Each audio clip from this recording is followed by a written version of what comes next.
Okay, it's a little bit after 6:30. I think we are good to start. Emily will admit anyone else who's joining a bit late. The first thing to say is welcome. Thank you very much for joining us.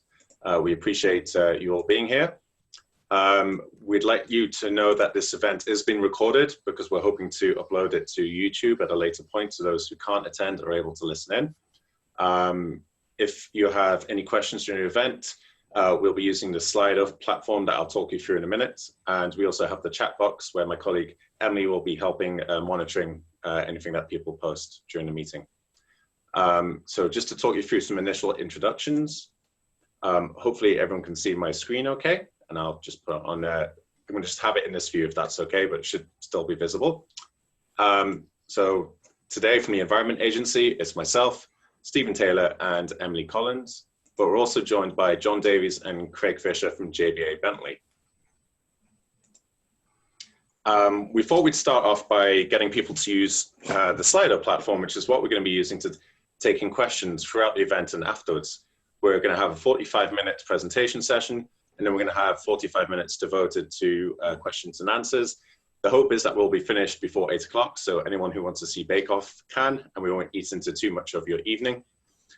We thought if we could just ask you to log on either on your computers or on your phone, go to slido.com, then use York, hashtag YorkB8, log on, just tell us, whether you're joining as a local resident, a local business owner, a councillor, member of the wider community. Someone's already entered, which is really helpful. If we just leave that for maybe 30 seconds to a minute, just so people can see how Slido works. Then once you're in, you'll be able to see how you can ask questions during the event. And what we'll do at the end is look at the questions that have been asked and kind of work our way through them and try and cover as many of them as we can in the time available.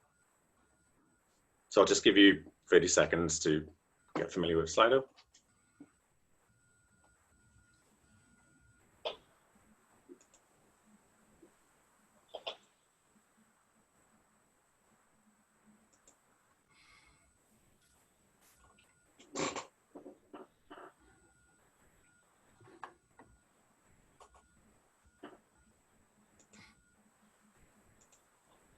We've had a few responses. I'll just, hopefully that's helped people be a bit familiar with how it works. Just go to the next slide. So, and just initial kind of coverage of something that we raised at the end of the last public meeting, which was to ask people, we sent around a survey asking people to, I suppose, rate their awareness of certain aspects of the scheme and then to tell us what they'd like us to focus on in this meeting. Really grateful to the people who did respond to the survey. We unfortunately only got 8 responses, but we still appreciate the responses that we got. What this showed us was that in terms of the areas where people didn't feel aware, the main things were relating to measures taken to limit noise pollution, the strategy for replacing trees, and unfortunately I can't see the bottom left one, but hopefully you can see it on your screen okay. And then next screen, which was relating to what we should do to prioritize in this, what we should prioritize in this meeting. The top 3 were construction traffic, noise, and the construction program. Just a very quick recap, so which I'm sure most people are familiar with now, which is that this is a flood defense scheme running from Skeltergate Bridge to Roundtree Park. It's going to better protect 135 properties. It's going to have an estimated cost of about 7.7 million. We received planning permission on the 11th of June, and then we received the planning conditions on the 21st of July. And since then, we've been working on trying to satisfy those planning conditions, which has been a complex and kind of time-consuming challenge. What we're going to cover in this meeting is what we've done since the last public meeting that we had on the 29th of July. We're going to talk you through what we're building and hopefully show you what it looks like. Then we're going to go through the particular areas within Clementhorpe and say how those will be affected. Then try and address some of the specific issues related to construction, particularly flagged up in that survey. And then talk about what our next steps are in the run up to Christmas and the end of the year. And then we'll have this 45-minute question and answer session at the end where people can submit their questions on Slido and we'll go through them. And I'll go through that with Stephen and maybe some of the guys from JBA Bentley. What we're not going to cover is specific technical questions. The reason being that those are better suited for email and they can be something which is very time consuming and kind of supposed to like exclude a lot of people on the call. So we'd ask that those questions are saved for email and it can be sent through to the York flood plan Emily will share that in the chat if anyone doesn't have that email address to hand, and we can welcome emails to that address. Another thing that's worth kind of going through in terms of housekeeping is that, you know, we've already got 23 participants. Admittedly, some of them are EA and JBA Bentley, but we've got a lot of people who all may want to ask questions. And what we want to do is try and do it in a fair and equitable way, whereby everyone gets a chance to ask questions. And so I'm going to when going through the question and answer session, I'm going to try and make sure that everyone has an equal opportunity, rather than, you know, one person asking lots of questions. But hopefully, in the time that we've got, we can address all the questions, regardless of how many people have. Also, just trying to wrap things up by 8 o'clock, and maybe have a bit of, last time we didn't have a back and forth on question and answers. So questions are asked, then we provide answers, and then we move on to the next question. That's because if we have that back and forth in each question, we can quickly run out of time, and that can exclude the opportunity for other people to ask questions. So just to start off with what has happened since our last public meeting. First thing is to flag we've done crown lifting. So that was on of trees on Terry Avenue, whereby this was at the end of August, and we take the branches up to a height of 5 meters, we remove them. And what that does is it prevents, when vehicles go by, it prevents those vehicles ripping those branches out and actually creating more damage than if we just cleanly cut the branches in a way, which means they can eventually grow back. Then separately, today and yesterday, we've been doing a dilapidation survey. That's whereby we send consultants or contractors out to take detailed reviews or pictures of various streets in Clementhorpe to get an understanding of what the street was like before we came and did construction. Thereby, our goal and our intention is that when we finish construction, we return the area to as it was before we started doing work. And obviously doing a survey now helps us have kind of starting point, a marker of how it was or what condition it was in and what we need to return it to. We've been spending a lot of time satisfying the planning conditions. That is unfortunately still ongoing, but we are nearing the end. Some of the kind of highlights, if you will, of submitting documents like the CTMP, which is the Construction Traffic Management Plan, the Environment Management Plan, Road Safety Audit, details of the compound, passing places, flood permits, and many more. Many of these things we'll touch upon or talk about later on in the presentation. Then I'm going to pass you over to Stephen, who's going to talk you through what we're building and when. Thanks, Ed. Okay, so yeah, as the slide says, I'm going to give you a brief overview of what we're building and when we're going to be building it. So my name's Stephen Taylor. I'm the project manager working on behalf of the Environment Agency. And right at the start of the presentation, Edward also introduced Craig and John. Craig and John work for JBA Bentley, who are the contractor designing and constructing this scheme on behalf of the Environment Agency. Sorry, 1 second. Okay, so I'm sure the majority of you are familiar with kind of those aspects of our scheme which have been written about in the planning application. So for example, the floodgate at Clementhorpe Junction, the independent flood wall in front of Waterfront House, as well as works to the Roundtree Park where our compound will go, and the opening up of the currently restricted section of Terry Avenue. On top of that, there are actually a significant number of other flood defences that we are constructing, and those flood defences will provide a linear line of protection from Skeldergate Bridge all the way through to the northern end of Roundtree Park. And if you actually add up the length of those flood defences, it's over ½ a kilometre of flood defences, which may give you some reason as to why we're spending almost £8 million and it's taking almost 18 months to construct, because there is quite a substantial amount of work to do in this area. So that work includes 7 flood walls, 2 floodgates, one of which is extremely substantial in size, 2 meters in height, 12 meters across. We're raising a road, raising of existing defences, raising of some steps, creation of an embankment, and also creating a seepage mitigation along Terry Avenue.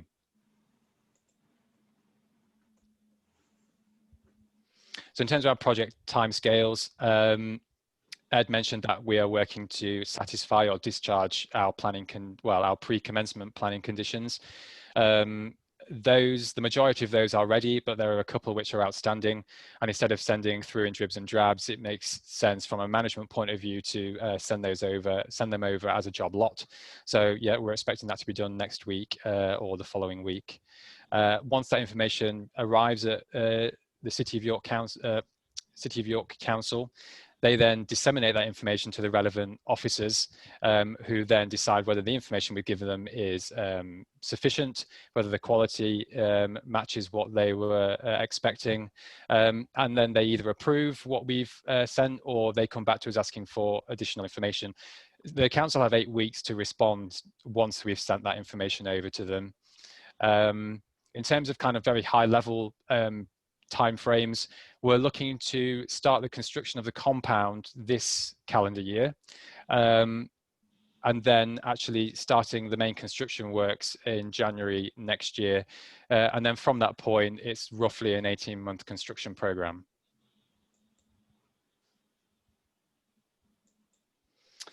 So this particular section is particularly pertinent for residents of Terry Avenue, but you know, obviously it's interesting for anyone who has an interest in this scheme. So we're going to work through these in kind of a systematic way, starting at the northern end of Terry Avenue. So the first kind of property that will be defended as through our works is Poston Close and Poston House. So this image here, I'm sure you'll be familiar with the wide set steps, which actually exist between Poston Close. At the moment, these steps provide pedestrian access to the grounds of Poston Close. The top step is actually too low, so we need to raise the height of that step, and we're going to do that by installing a low-lying flood wall across the entire length between the two buildings. Now, to ensure that pedestrian access is still permitted, instead of, for example, installing a floodgate, we're going to install a section of steps which will provide up and over access for residents. That will not only allow that access to be maintained, but will also serve as a passive flood defence and provide that standard of protection that we're after. It's roughly 20 metres long, 380 millimeters high. It is really, though, just the tip of the iceberg, because the majority of the flood defense is below ground. So below what you can see there in that image, that visualization, there's a 2-meter deep section of concrete wall. And the purpose of that is to reduce seepage below that defense. It should take roughly 8 weeks to build or so. And then also work being carried out to Poston Close and Poston House, which is kind of the building down at the Clementhorpe junction. There will be some wall raising on the very corners of an existing boundary wall. The wall itself, the majority of the wall is of a sufficient height to provide the aspirational standard of protection, but there are low points in the corners of those walls which need to be raised. Okay, moving down, we'll come on to the Clementhorpe floodgate in a second, but moving on down to the next residential building, we have Waterfront House. So the idea with Waterfront House is to construct an independent flood wall in front of the building. The wall itself is roughly 53 meters in length and 1.7 meters high. And where that wall passes in front of a glazed section, a window or a balcony, there will be actually some flood glazing to ensure that that defense meets its aspirational standard of protection, but also doesn't obscure the view of any residents inside of the building of obviously the attractive river and surroundings.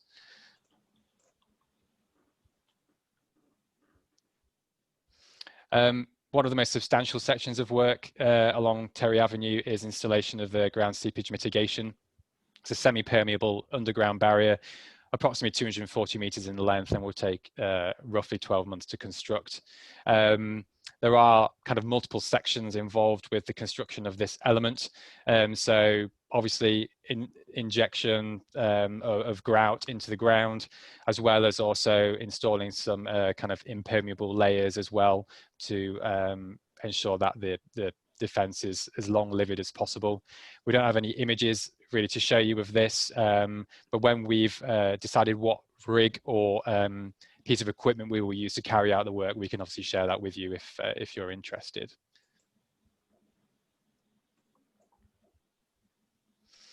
This was the floodgate I was mentioning about earlier at the Clementhorpe Terry Avenue junction. It really is a bespoke piece of engineering.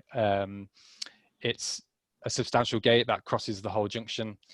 When not in use, it will be folded away into cabinets at either side of the junction. But essentially, each leaf of the gate has a central hinge, so that it can be deployed and expand and fill the full gap of that junction. When the gate is in operation, we do foresee having a diesel pump placed behind the gate, especially for the first time that gate is operated, just to pump out any water that might be making its way through gullies. We'll obviously see how, you know, we're very confident that the gate will perform well, but as with all things, we just want to make sure that we have that safety net there in case there are just a few leaks through gullies. So there will be a diesel pump running in operation. If it's not needed, we won't use it, but it's best to have it there just in case. Finally, the last property, residential property on Terry Avenue, is Duke's Wharf. So the plan here is to raise the private road level of Duke's Wharf to create a passive defence. So at the moment, when you walk past the private driveway, it's just a road that takes you around the back of the property into their car park. We will increase the gradient of that road, so that the top of it, the plateau part of the road, is at the required defence crest level. The road itself is roughly 5 meters in length, and it will tie into that seepage mitigation that I just mentioned in the, not the last slide, but the slide before. Moving on to the caravan park. So obviously we're not dealing with residential anymore. This is obviously a commercial property. The park itself it acts as informal flood storage, and around the park currently we do have some official EA flood defences. So part of the works in the caravan park will be to raise the height of those existing defences, as well as constructing quite a long length of new flood wall and installing a floodgate across the rear entrance, and that again just ties in the works we've done on Terry Avenue into the works in the caravan park, and then further downstream into Rowntree Park, which moves us on to Rowntree Park. So this image here is showing the area where the compound will go, which is a southernmost extent. Currently, in that area, there are some goalposts. We're going to move those goalposts onto the opposite side of the pedestrian cycle track, and then this area you can see here will be used as our compound. At the very northern end of the park, however, where there's an entrance that leads out onto Lovell Street, and Lovell Street connects with Vine Street, we will be doing some embankment work in that area and also constructing a short section of flood wall. But it's very minor work and shouldn't take a great deal of time. This area here where we're going to construct the compound, we will be removing the top 200 millimeters of earth and then laying a hard core down. The actual perimeter of the compound itself is roughly 230 meters in length, and we will restore the compound to an as or same condition, if not better, once we leave the area. So obviously that's a very high level overview of what we are building, but I think if we just touch base on how this construction will affect your specific property. So the first one one thing to mention actually before we go into that is the existing flood defence procedures in the area will remain throughout whilst we're constructing on site. So at the moment, City of York Council sandbag at the junction between Clementhorpe and Terry and River Street. That operation will continue if it's deemed that it's necessary to sandbag, and we will ensure that that area is kept clear at all times. And also, any existing defences that are EA operated, they will be maintained and they will be operated if necessary.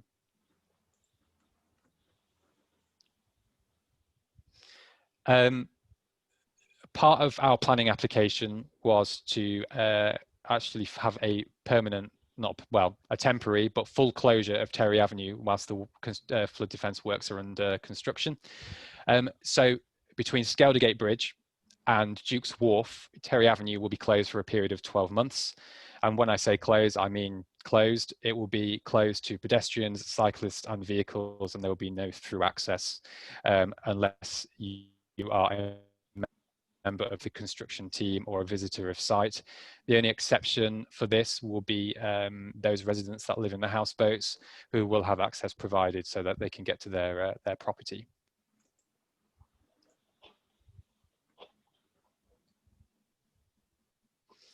Okay, so as with all construction works, and this is the same for the Clementhorpe scheme, the works will be noisy at times. There will be breaking out of concrete, drilling, fixing, excavating, and removal of material from site. In terms of Poston Close and Poston House, the flood wall construction between Poston Close will obviously involve the excavation of material and constructing of the flood wall and its foundations. The actual raising of the low points on the wall will be it won't cause a great deal of sound because it's just essentially adding a few courses of brick. The work will take place at different times during next year. In terms of probably the most noisy operation that will affect this property will actually be the breaking out of the foundation of the existing aqua barrier foundation that's in the Clementhorpe junction. So that will actually impact on Poston House more than Poston Close, and it will also impact on Waterfront House, which we'll move on to into a second. And at the moment, I don't know if you've ever realized when you've walked past the Clementhorpe junction, but you'll notice that there are kind of two metal bars in the road, and those metal bars are part of the existing foundation of the aqua barrier that was installed by the council a number of years ago. That's quite a substantial foundation. It needs to be excavated out, so that will kind of involve pecking and pneumatic equipment to remove that concrete in the ground. It's not a particularly long process to do, but it will be noisy.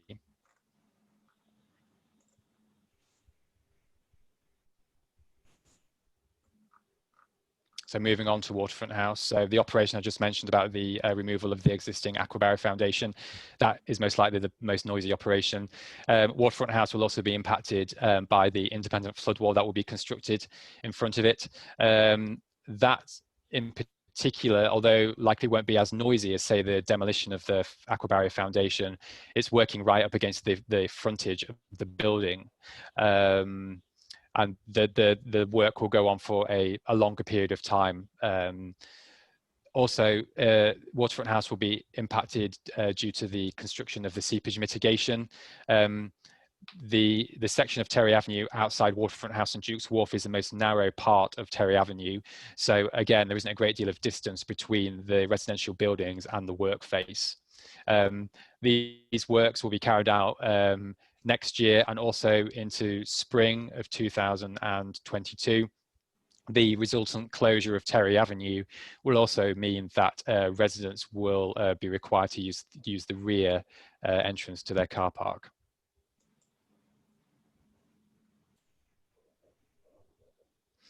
Moving on to Duke's Wharf, again, the impact of closing Terry Avenue will also mean that residents will need to use the rear entrance to their car park. The work here, as I mentioned earlier, will involve raising their private road, and also there will be the construction of the seepage mitigation. The work will be carried out in next year and also into spring 2022, again at different points, and will last in the region of 4 months.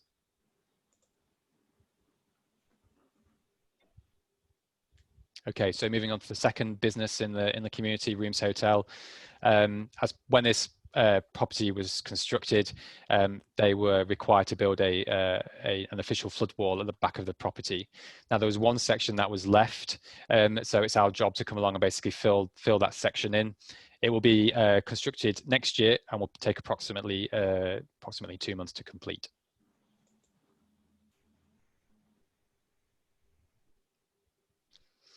The caravan park, which is the other business in the area, as I've mentioned before, there are existing flood defences in this area, and we're also building the floodgate, another floodgate, and building some new walls.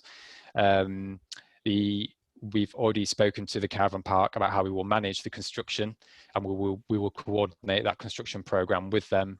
The works will take approximately 4 months to complete.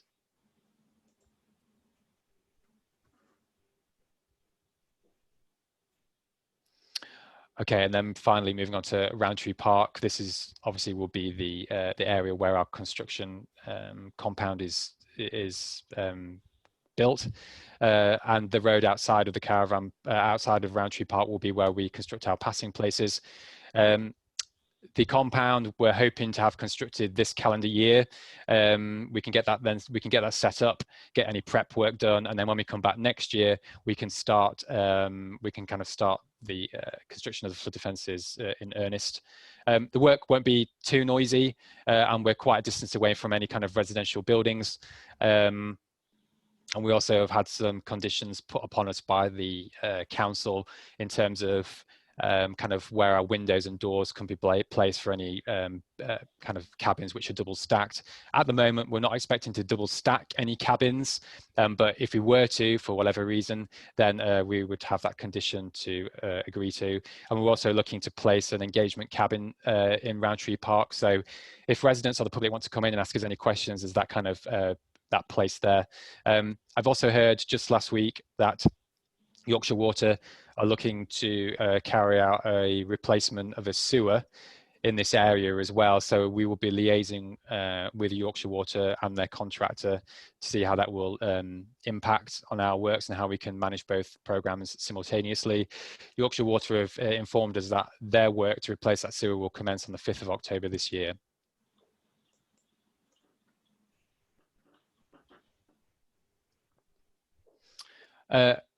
One of the, well, some of the residential properties are the houseboats, and they're obviously moored up against Terry Avenue. We will be in discussion and we will be in contact with owners of the houseboats, and also of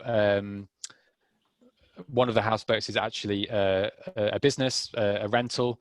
So we'll be in contact with all owners of those houseboats to basically make them aware of what arrangements will be made for them, and also to say that the owners of the houseboats will have parking arranged for them, because they won't be able to access the current parking that's available to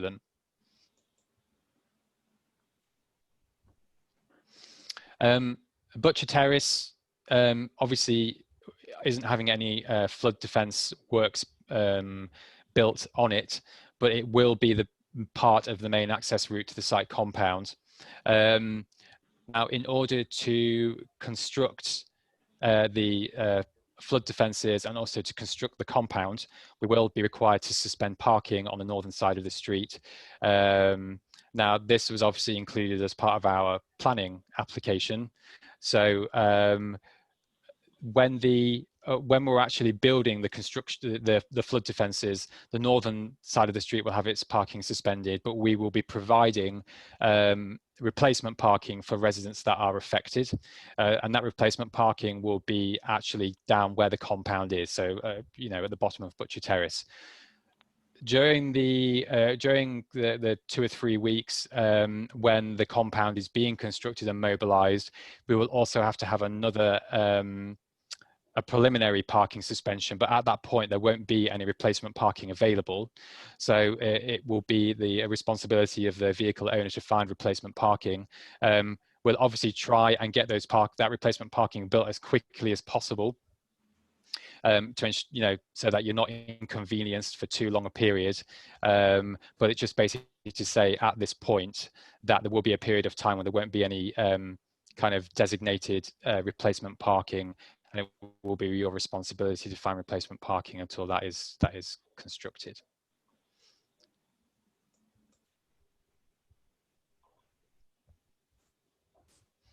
Okay, so the final section from me is just kind of specific issues related to the construction activities. So I think, as you know, can perceive, the construction site is constrained.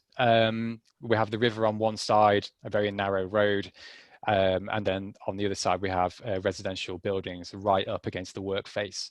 So one of the issues that we're trying to manage will be the generation of noise, vibration, and dust. And one of the ways that we're hoping to mitigate this as best possible is to actually involve a specialist noise contractor, and their responsibility will be to monitor noise around the site at various locations, but also to provide mitigation and methods in which the noise, once it's generated, can be mitigated so that by the time it reaches your property, it's at a level which isn't too disturbing. We are governed by guidance and guidelines as to what level of noise we can generate over a given working day.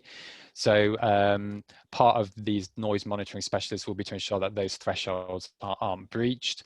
And if they are breached, they will obviously then inform us and instruct us on what methods we then need to implement to ensure that it doesn't happen again. So we're taking the generation of noise very seriously.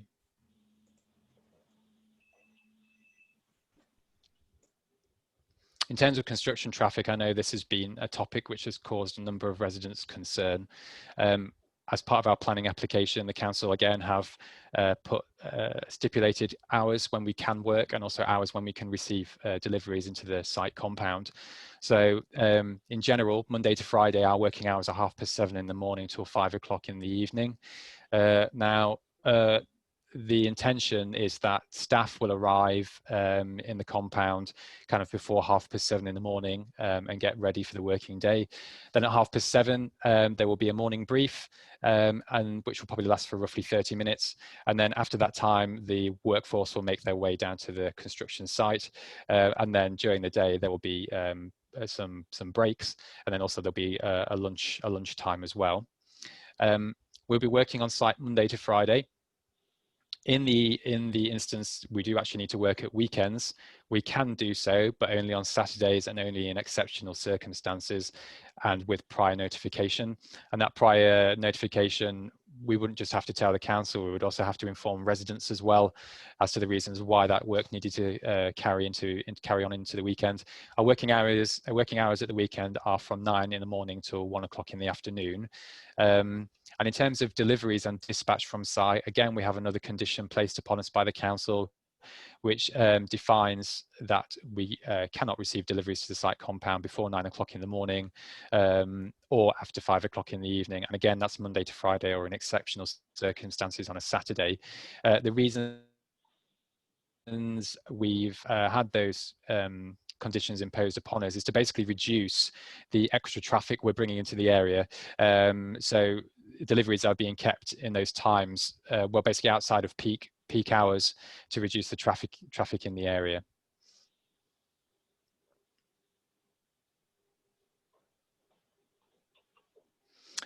In terms of a number of our documents, actually, not just the construction traffic management plan, there's a very cyclical nature to how these documents are produced. So in the first instance, the Environment Agency or the contractor or designer produces a document. There's then some kind of council involvement or a specialist involvement to basically provide additional insight into that document. In terms of the construction traffic management plan, we created the construction traffic management plan, and then we had a road safety audit carried out initially prior to planning. We've also had a level 2 road safety audit carried out. The outputs of those audits feed back into the construction traffic management plan. And then finally, the council approved that construction traffic management plan, and it's used to basically manage traffic around site. Now, another condition imposed upon us was that throughout the construction period, we have to have a series of reviews to make sure that we're doing everything correctly, and that if any issues arise, we can kind of nip them in the bud and get them sorted out and put appropriate mitigations in place. So after 6 weeks of development, we have to have an initial review, which will involve ourselves and the council, and any issues will be raised and solutions found. And then after that, the reviews will happen on a 3-monthly basis, all the way up to us reinstating and leaving site.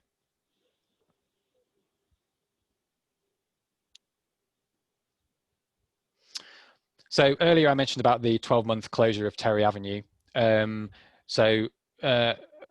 order for people to reach their final destination, there are a number of diversions. So the pedestrian diversion, which will also be the diversion for the Trans-Pennine Trail, will be up Butcher Terrace and along Bishopthorpe Road, either then along Skeldergate or over Skeldergate Bridge onto the east side of the river, depending on where your final destination is. And in terms of cyclist diversions, there are 2 diversions, again, depending on your final destination. We have a west bank shown here, and we also have an east bank, which is on the New Walk side of the river. Both cyclist diversions are using existing cycling infrastructure, most of which is adequately signed, but our road safety audit has highlighted some areas where additional signage is needed. And obviously, we'll ensure that signage is put in place.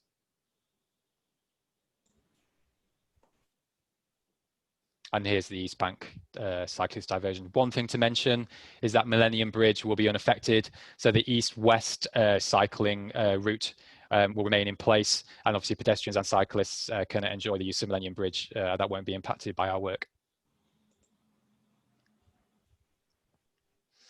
We're kind of all passionate about trees, especially with the climate emergency that's currently in place. We have a tree strategy agreed with City of York Council. So for every tree that we fell, we have to plant 5. I've been in dialogue with the council about where those trees could be placed. So we're looking to potentially place them at in some place within Roundtree Park itself.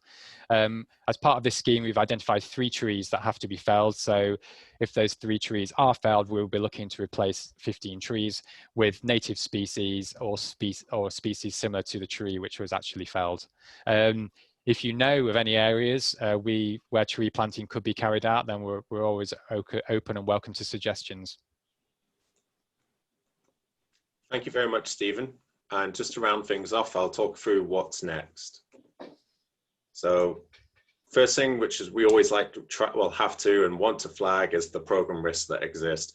We try to plan accordingly and plan for everything, but there's always things that we can't account for or have to adapt to. So one risk as we can enter the winter time is raised river levels and the possibility of flooding disrupting the construction.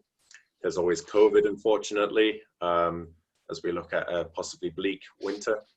There are below ground obstructions that we have tried to account for beforehand, but we can't plan for all of them, and any other unforeseen risks.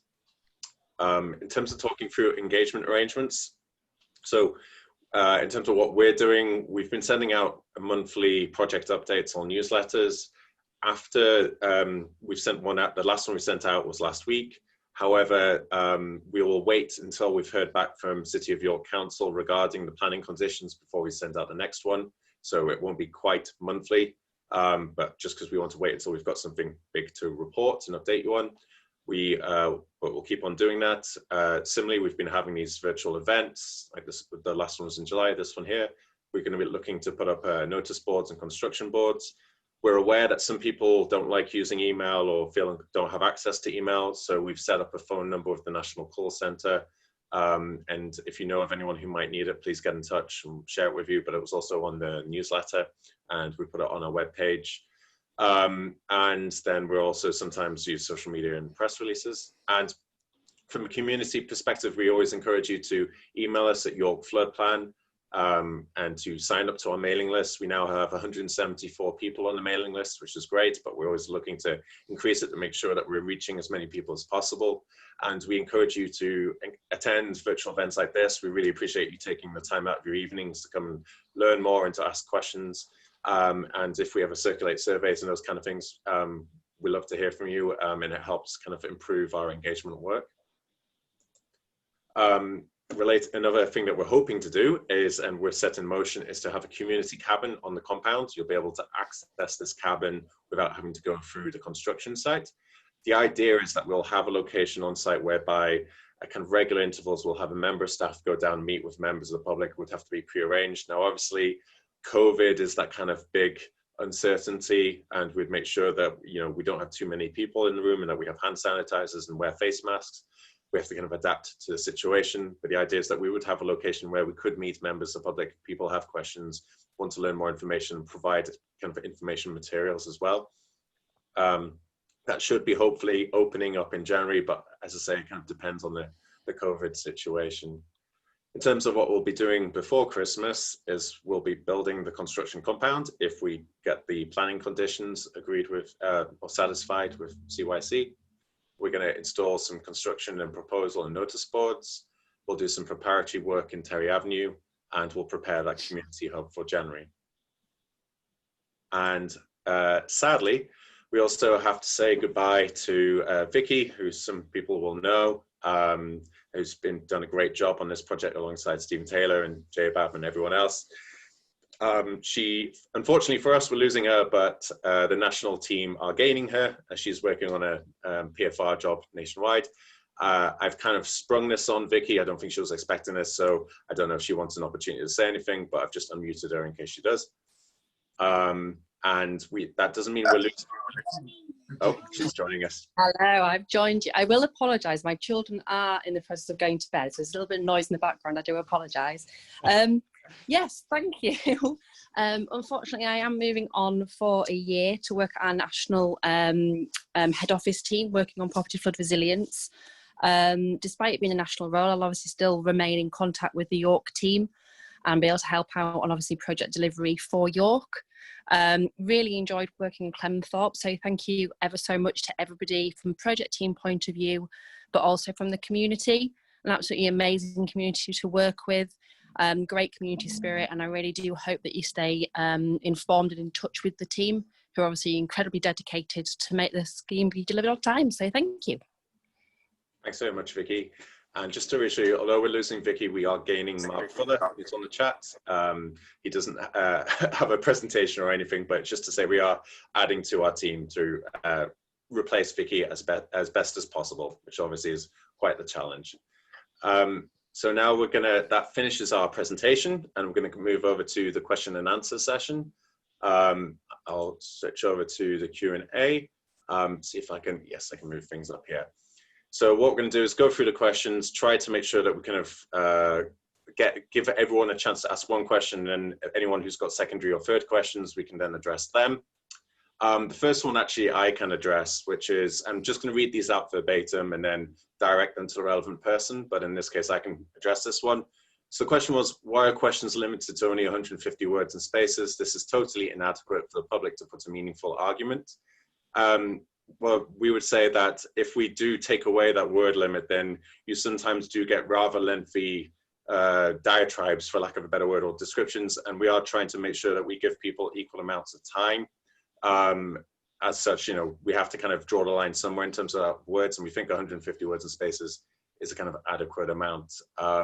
It is kind of subjective, I appreciate, but that's what we've gone with. But there is a reminder that we do have the York flood plan for more detailed questions where people can send through more detailed questions and answers, but we have to be mindful of everyone having an opportunity to ask questions and have a response.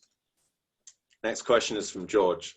Residents of Clementhorpe will have to put with the stress of flooding this winter. Can we expect the work to be completed by the following winter? Appreciate we've addressed this sort of in the presentation, but nonetheless, I'll just ask Stephen to come in on this quickly. Yeah, thanks for the question, George. Yeah, I completely understand, you know, the stress that the residents must be facing every time the winter comes around. I hope from the presentation I got the message across that we're looking at an 18-month construction program. So we will be looking to finish in 2022, spring of 2022. So there will be this winter to face, and also the winter of 2021. We will obviously get the work completed as quickly as we possibly can, but I think it's unrealistic to say that we'll cut the construction program down by a third. It is very likely that there will be 2 winters to face before the flood defences are complete. Thanks, Stephen. The next question, I'll just take that. Next question. So you might have heard earlier on in the presentation, I talked about that we're not going to address technical questions in this presentation. Now, there are 2 questions. So it's from Mr. Bernard, which is regarding predicted levels, And then there is, I'll leave the question to just a flag to CYC, but on the predicted levels point, I understand that that is an issue where we've been back and forth on correspondence, and correspondence or communication is still ongoing, and that's been dealt with by email via our team. So I don't think this is the right forum for addressing that question, and that because that is being dealt with separately. So unfortunately, I'm going to kind of move on from that one in this case. The next question is Councillor Peter Kilbane. By increasing traffic along Butcher Terrace and Terry Avenue, you create high risk for children walking and cycling to school. How will you protect them? And I'm going to direct that question to Stephen, please. Okay, so I think it is important that we are thinking about people's safety in this area, but as with all highways and public environments, your safety is your own responsibility, or the safety of, or the responsibility of your guardian. We the whole development of this scheme, as well as kind of the suspension of parking along Butcher Terrace, the implementation of a 10-mile-an-hour speed limit, the kind of the audit of the Bishopthorpe Butcher Terrace junction has all been carried out by an independent road safety auditor, and has been carried out in conjunction with City of York Council. And that audit has not raised any safety concerns. So although my answer doesn't really address your question, all I can say to you is that we're taking the measures that we deem appropriate to maintain people's safety in this area. But just to come back to the fact that people's safety is the responsibility of themselves or their guardian. Thank you. We have a question from Krista Ranger, which is relating to, it's a question for CYC. They aren't, so that's kind of a question which again, I'd have to say is directed to them, maybe via email, because we're not in a position to speak for CYC, obviously. So unfortunately, I'll have to move on from that one at the time being. Next question. So we've got a couple of questions from York Cycle Campaign. Now, these questions were also submitted by email yesterday, and we drafted a reply to them, and that reply is going to go to York Cycle Campaign tomorrow. But I will just read through them in case anyone's struggling to read them on the screen. But what we will say is that that response is going to go via email to York Cycle Campaign tomorrow. If you'd like to have that kind of written, more detailed response to those questions, please get in touch for the York Flood Plan or contact York Cycle Campaign and they can share that. So the questions are, first question is, have you produced a revised construction traffic management plan? If so, please can you share the revised CTMP with the public? Next question is, has a stage 2 road safety audit been carried out yet? If so, please can you share a report with us? If not, when do you expect this audit to occur? So as I say, we'll be sending a response to those two tomorrow. If you'd like to be on that kind of reply, or either contact ourselves or York Cycle Campaign. Just because things are moving around sometimes. So Ed, is it just worth me? Yes, sorry, if you're able to cover stuff, that would be fantastic. Ed, yeah, I just in case there are obviously other people that are interested in the answer to those questions. So so we have carried out a level 2 road safety audit that was carried out last week or the week before, I can't remember now. So basically the audit has been carried out, and it's identified some additional questions that we need to clarify. So it's raised some issues that we need to clarify, and they relate to kind of the placement of signage. So we're working with our traffic management company to get that information ready to send back to the auditor so he can make his final decisions on that level 2 audit. When that document is complete and available to me, I have no qualms in obviously sharing that publicly. That is no issue whatsoever. And obviously the council will want to see a copy of it as per our planning. And I can't remember what the other question was. Sorry, so that was relating to the CTMP? Oh, so we got, okay, so any key changes that have been made. So since we provided the CTMP for our planning application, there have been some amendments to it. And again, this will be made public once the RSA is made public. the CTMP is pretty much ready to be made available to the council and the public, but until I have the road safety audit available, it may be that there are changes that we do need to make. So it wouldn't be right for me to issue the CTMP at this point when there may be things from the audit which impact on the CTMP. So it's a bit like a chicken and egg situation. So basically, long story short, when the road safety audit is ready, the CTMP will be ready, and we can issue those publicly and to the council at that point. Thanks, Stephen. Now we have the top question at the moment is from Christopher Ranger, which is, our intention is to have submitted, and this is in quotation marks, sorry, from us. Our intention is to have submitted the information to satisfy our pre-planning conditions before the end of September, end of quotation marks. Why is this vital information so late? And I'll direct that to Stephen, please. Yeah, a very good question. You know, we're trying really hard to get these conditions satisfied as quickly as possible, because it actually shoots us in the foot as a developer by not providing this information as quickly as possible. And the reason for that is, until these conditions are satisfied, we're not allowed to proceed with the construction of our flood defences. The reason why the information is delayed is basically because there are numerous things happening in the background, numerous meetings, surveys, conversations, emails back and forth. And obviously over the summer, people have been taking quite a lot of annual leave. So that has led to additional delays. So at the moment, we're hoping to get the majority of the information sent over next week. And there will be a couple of other documents which maybe take longer than that. But it is my number one priority at the moment as project manager to ensure that we get over the line and get this information sent over to the council. Purely because it stresses me out, the fact that it's overrunning, but I also understand that the community want to see what we've been working on. Thank you, Stephen. Next question is from George. Has the height of the protection wall in front of Waterfront House brackets 1.7 meters bracket been reduced since the original plans were drawn up? And if I could direct that to Stephen again, please. Yeah, I might actually bring John in to answer this question, sure. But just before I do, it hasn't changed height in terms of its defence level.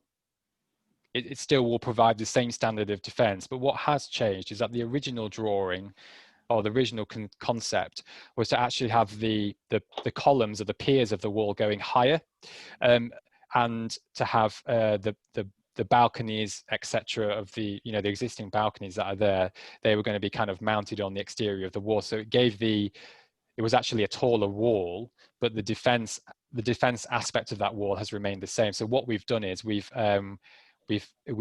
engineered it and made a more we've improved the design so that the element actually provides the same standard of protection, but it's quicker to construct, and all the rest that brings. John, is there anything else you want to add to that? Well, only that one of the concerns was a kind of a tunnel effect when looking out through the windows and the balcony, which is why we're considering knocking those columns down a little bit. So we're not quite decided on what our proposals are at the moment. We need to consult with the people in Waterfront House before we put a proposal for a change to the condition. And it may be that we don't do that, but that is what we're looking at the moment. But the defence height, as Stephen says, is the same. Thanks very much, John. Thank you, Stephen. Next question. Anonymous, some of us may wish to be away when the worst noise is expected. Please can you let us know as early as possible when that will be, the junction at Terry Avenue. So just to say, we have tried to touch in some of the slides, times of the next year and how long certain areas will be affected by noise, and we will be sharing a recording of this event with the slides on YouTube later on, and summarizing up these questions and answers in a document that we share later on. But I just direct this to Stephen as well to see if you've got any other comments. Yeah, I do actually. I appreciate the information that we've given in terms of timings at this point doesn't really provide you with the detail to potentially book a holiday or maybe you know, go away for a period of time. One of the main reasons for that is that if there is, for example, a delay in us building the compound this year, it will have a knock-on effect on everything that we get built next year. So I think what I can say at this point is that if we do manage to get the compound constructed this year, it will give us more certainty on when operations will take place next year. And as always, when the construction work starts, residents will have a greater amount of contact from the project team about disruption and about dates and about times. So when the compound is constructed, and certainly within, you know, when the new year arrives, we will be more confident about what operations will take place and when they will take place, and we will pass that information over to you. Thanks very much, Stephen. I'll just make sure it's ticked. Next question. How wide will the gap be between the front of Waterfront House and the new wall? Is it going to create a space that will just fill with water/litter? I don't know if Stephen or John would like to answer that one. I'll let John answer that one. I'll give my voice a break. Oh, John, 1 second, I need to unmute you. The answer is no. We will be casting the wall up against the existing face of Waterfront House, so there will be no gap. There will be a small, not quite a fabric, but a plastic drainage blanket that will be allowed to drain out. So any water that does accrue in that thing will, in the small gap between the two, will freely drain away. So we're very conscious of any issues with damp, and we are taking steps to manage that. Thanks very much. Is it worth mentioning? Is it worth mentioning about the downpipes, John, as well, from the guttering? Yeah. Our current feeling is that the downpipes are probably best built through the wall and directly into road gullies, which will help the footpath width, because obviously you've not got the cast iron foot on the spilling onto the footpath, so there's no issues with ice and the rest of it. So that will be an improvement. We've also got some areas behind the tops of the flood wall that will need to drain as well from rainwater, and again there will be a positive drainage system that will go to the dry side of the defence around the back of the gate. So yeah, we're aware of these issues with water, and we're taking steps to make sure that it doesn't accumulate. Thanks very much, both. Next question is from Helen Roberts. RSA2, quotation, no safety concerns, end of quotation mark. When will this audit be made publicly available? Stephen, you touched on this, but just to reiterate. Yeah, so Helen, I'm hoping to have it available in the next couple of weeks, and at which point I'll make sure you get a copy of it, and anyone else that wants to see a copy. And obviously it has to be submitted to the council as part of our pre-commencement condition discharge. Thank you.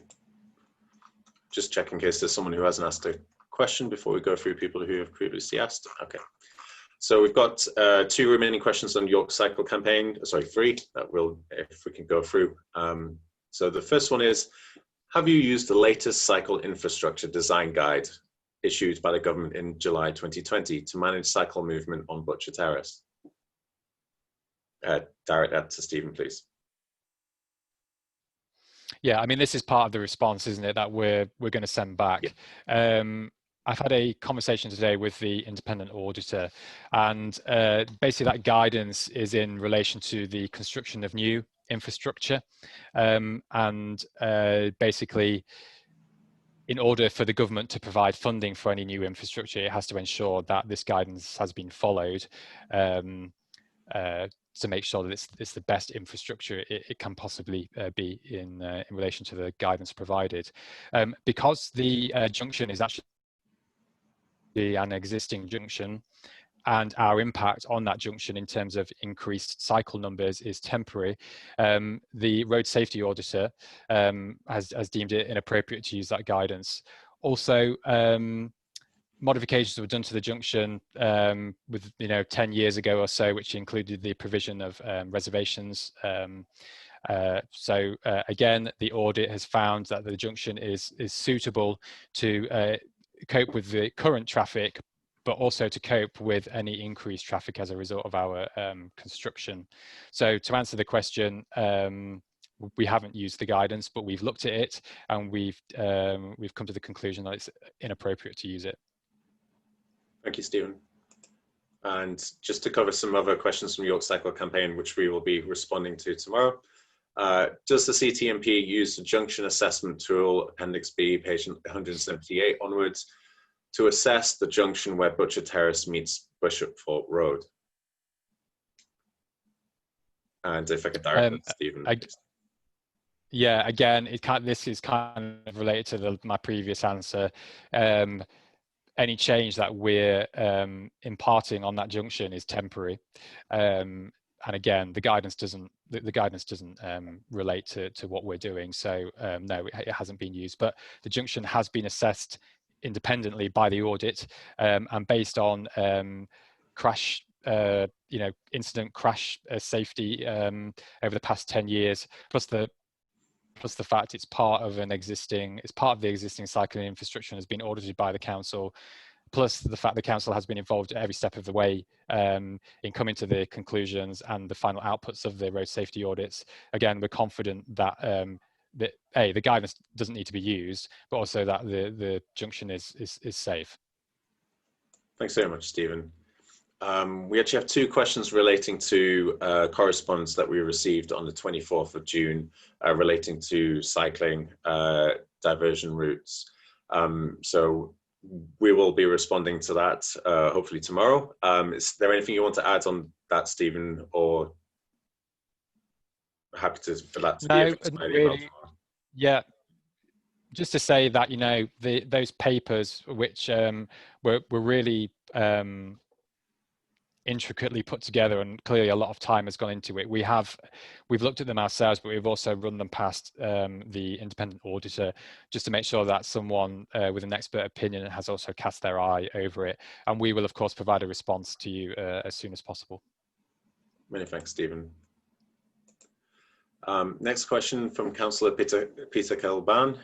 Construction traffic will use Terry and Finsbury Streets, creating unacceptable hazards for residents, especially children. What protective measures will be put in place? And put that to Stephen. Okay, so firstly, it's Kilbane. I don't think you'll be happy that you've said his name wrong. Councillor. Yeah. So I don't know where that information has come from, but we have no intention of using those streets for construction traffic. I did ask for those streets to be included within the dilapidation survey, the photographic survey, just in case, I don't know, a stray vehicle ended up going down there, but also because the council wanted us not to just do a dilapidation survey, photographic survey of the access route, but also of any adjoining streets. So I'm really confident that we're not sending any construction traffic down those roads. And as a result, there shouldn't be an impact on people's health and safety. So there won't be any protective measures put in place. Thank you. Next question. Increasing frequency and weight of traffic on Butcher Terrace, combined with drivers unfamiliar with the area, increases risk. How will you control the risk? Sorry, back to you, Stephen. Yeah, so again, going back to the road safety audit, the mitigations that we are will put in place on Butcher Terrace are suspension of parking on the north side of the street. And the advantage of that is it provides a better line of sight from the top of the road down to the bottom of the road. It also increases the space for all users. And then finally, we're also going to be implementing a 10-mile-an-hour speed limit to ensure that vehicles are traveling at a lower speed and can react if they need to react, if there's an obstruction, or somebody walks out, or whatever, the 10-mile-an-hour speed limit will ensure that risk is reduced. And finally, any large vehicles that are operating in the area will be escorted via a banksman. And again, the banksman will be looking out for danger and will signal to the driver of the vehicle if they need to stop. They'll also provide signal and instruction to the driver when they're carrying out any maneuvers. I hope that answers that question. Thanks, Stephen.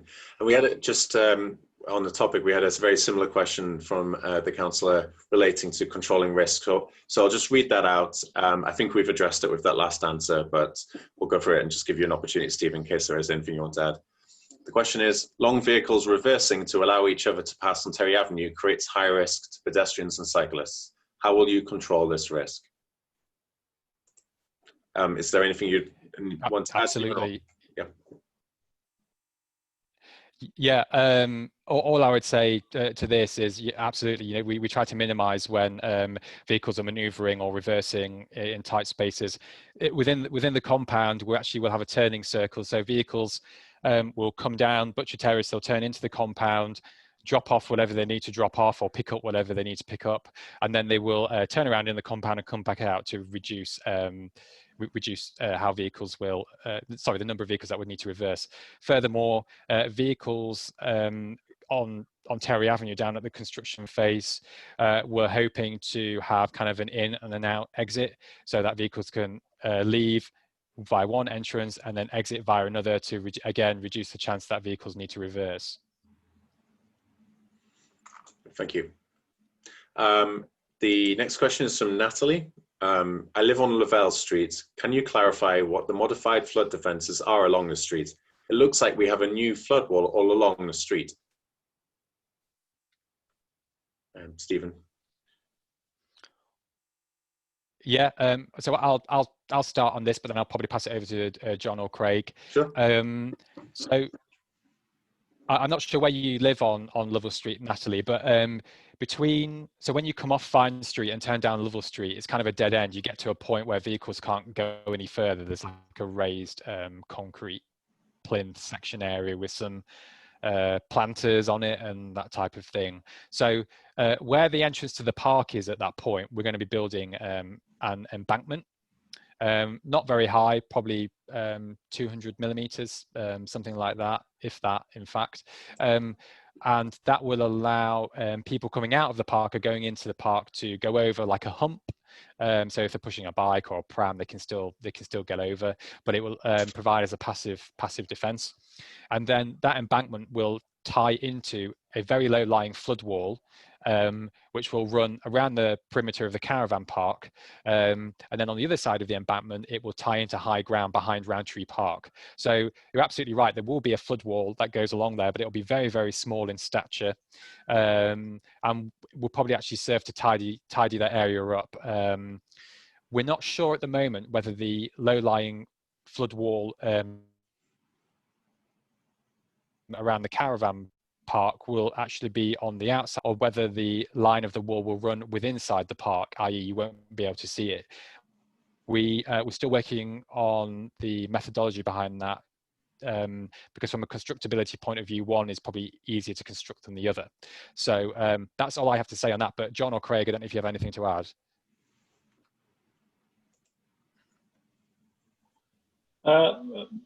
Not particularly. You won't see anything if it's on the inside of the caravan park, obviously. If we do decide that it's a viable thing to go at the back of footpath, then, like Stephen says, it will tidy the area up. So it's something that we will be looking to consult the local residents on people's preferences and see what we can come up with. But it literally is very, very small. A couple of 100 mil high, 8-10 inches high. Thanks very much, John. Next question. Just before you move on, sure. Just to say to Natalie, Natalie, if you need any more information on that, then send us an email to the York Flood Plan, and we'll get in touch. because if this is the first time you've heard of it, I don't want this to kind of become, be a bit of a shock. So we're happy to have a conversation with you or, other residents in the area about what the works might entail. So feel free to get in touch if you want to. Thank you, Stephen. Next question is from Councillor Kilbane. The movement of large vehicles poses acute risk to trees on Terry Avenue. How will you protect the trees? And I'll give Stephen a rest and answer that one myself, just because I presented that section on the crown lifting. So it's just a refresh to say, what we've done is to remove the branches up to a height of 5 meters. That enables these large vehicles to pass without ripping the branches off, which actually kind of protects the trees in the long run than if we were not to do that. And that means that's how we're protecting the trees in this instance. Next question. Helen Roberts, when will flood resilience measures for qualifying residents be completed? So I can answer a bit on that. We have a team who are, I suppose, managing the flood resilience program. They've just undergone a kind of process of trying to prioritize areas, because obviously there's a lot of areas within York which qualify for flood resilience.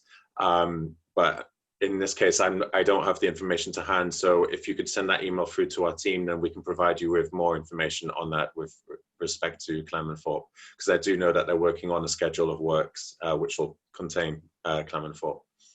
So please get through to your flood plan, or I can look to reply to you once I'm going through the recording. Next question, Helen Roberts. Just to say, Ed, on that, that a newsletter was provided to all properties in the PFR scheme last week. So Helen, if you haven't received that, then do get in touch. And if you have received it and you still have additional questions, then again, please feel free to get in touch. Thank you. Next question from Helen. You mentioned regular reviews between EA and York City Council, YCC, York Cycle Campaign, throughout the works. How will you liaise review impact with the wider community? If I could direct that question to Stephen, please. Yeah, so the best kind of, so we intend to liaise really, hopefully people will come to us, to the community cabin, and tell us of any issues or concerns or improvements that we could potentially implement. Then obviously there's also the York Flood Plan email address. There's a telephone number that Ed mentioned earlier. So there are numerous ways to get in contact, and it's likely that there will be an EA or a contractor representative on site, certainly every single day, I would imagine. And when these people are working in the area, you'll probably become familiar with them. And again, if you have any suggestions, you can obviously speak to any member of the team at any time. But absolutely, but one of the when we were discussing with the council about how we could have this kind of review built in, we were kind of looking at it as almost like best practice, and it is really important that the community do engage with this and tell us, because if things aren't working, we need to know about it so we can make changes. Thanks very much, Stephen. The final question is from Crystal Ranger relating to a freedom of information question. So I will check with the team to see where they are with the response to that and make sure that's within the times that they have to respond to you on that question. That concludes all the questions. I can just actually... Yes, sure. Sorry, I can just add to that. So, Mr. Ranger, yeah, apologies for the delay in that response going back to you. So I actually saw a copy of the response today, and I know that it has been sent to our portfolio director for comment and approval. So I'm hoping it will be with you in the coming days. I do apologize for the delay. Thank you, Stephen. We do have a little bit of a poll at the end to get a bit of feedback from anyone. So if you did have a spare minute or two, and if you could go through it, we'd be really grateful. It's just asking questions relating to whether you got the opportunity to ask your question, whether you got the information that you needed, whether the amount of time that we devote to this is too long or too short. So if you could, we'd be really grateful. So For instance, were you able to ask your question? And we've got a couple of possible answers there. They've attended 1.5 hours. Is that the correct duration? Do you prefer submitting your questions via Slido, or do you prefer asking them in person? Then to what extent did you get the information that you required? And then just any additional comments. It doesn't have to be now. Slido is open till the end of tomorrow, I understand. But if you could take the time to fill in that, we'd be really grateful, because that helps future engagement and get a better sense of what works for people. So thank you very much. Ed, can I just add something? Yes. So for those people that live in Terry Avenue and obviously are going to be living with the construction site for anywhere up to 18 months, it's really important for me that you feel that you have all the information that you need. So I understand that this presentation was quite high level. So if there are any questions, it doesn't matter how silly you think they are or whatever, then please get in contact, because you know, your well-being is kind of my primary concern. These flood defences are protecting your community, but obviously there is a period of time when you're going to have your lives disrupted. We want to keep that disruption to as low a level as possible. But if you do have any concerns or any ideas, then please do get in touch, and I'll make sure I make the time for you. Ed will make the time for you, because you know, you are our kind of primary concern in all of this. So you know, I thank you for your attendance tonight. Thanks very much, Stephen. In terms of what we're going to do next is we're going to take this recording of the event and put it onto YouTube, so people who weren't able to attend can watch it. I'll also be typing up the Q&A element into a document that can be circulated via the mailing list. So if you know of anyone who's interested or in the community who wants to stay updated, please let them know about the mailing list. As I say, once we hear, we're getting some feedback on that, which thank you, some feedback, your nice comment, Stephen. And we'll keep on working on the project in the run up to the end of the year. We'll look to be sending a project update once we have submitted and heard back from CYC. But until then, thank you very much to everyone who's attended. Thank you for giving up your evenings, and we hope we've addressed or provide as much information as we can and try to address any concerns that are in the community.